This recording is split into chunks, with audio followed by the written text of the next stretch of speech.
ఓం నమ శివాయ. మనకి కార్తీక మాసం అనేది స్టార్ట్ అయిపోయింది కాబట్టి మనం శివయ్య యొక్క నేమ్స్ 108 అష్టోష శతనామాలు అనమాట. అష్టోష శతనామా అంటే 108 అనమాట. సో శివయ్యకి ఒక్కొక్క పేరు ఉంటుంది. చూడండి ఇక్కడ ఓం మహాదేవాయ నమః అంటే సమస్త దేవతలకు అధిపతి అయిన నా శివయ్యకి నమస్కారం. ఇలా 108 టైమ్స్ అనమాట. శివయ్య యొక్క పేర్లు వేరే వేరేగా ఉంటాయి అనమాట. సో ఈ అష్టోష శతనామాల వల్ల మనకు కలిగే ప్రయోజనాలు ఏమంటే ఆయన ఒక పేర్లు మనం తలుచుకోవడం.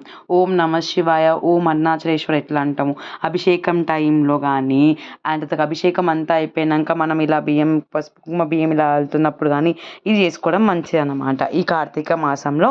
సో ఇవన్నీ మీకు 108 టైమ్స్, ఇవి 20 చూడండి ఇక్కడ, ఇవి 42 ఇక్కడికి, అండ్ నెక్స్ట్ ఇక్కడ 64, ఇక్కడ 86, ఇక్కడ 108. ఈ 108 టైప్స్ మీకు ఈ 108 నేమ్స్ మీకు కావాలి అంటే నేను డిఎం చేస్తాను ఎవరికైతే కావాలి అనుకున్న వాళ్ళు.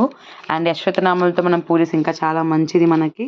ఓం నమ శివాయ. నేను డైలీ పూజించే టైంలో ఇది తప్పకుండా పాటిస్తాను అనమాట. సో పార్వతీపతి హర హర మహాదేవ శంభో శంకర.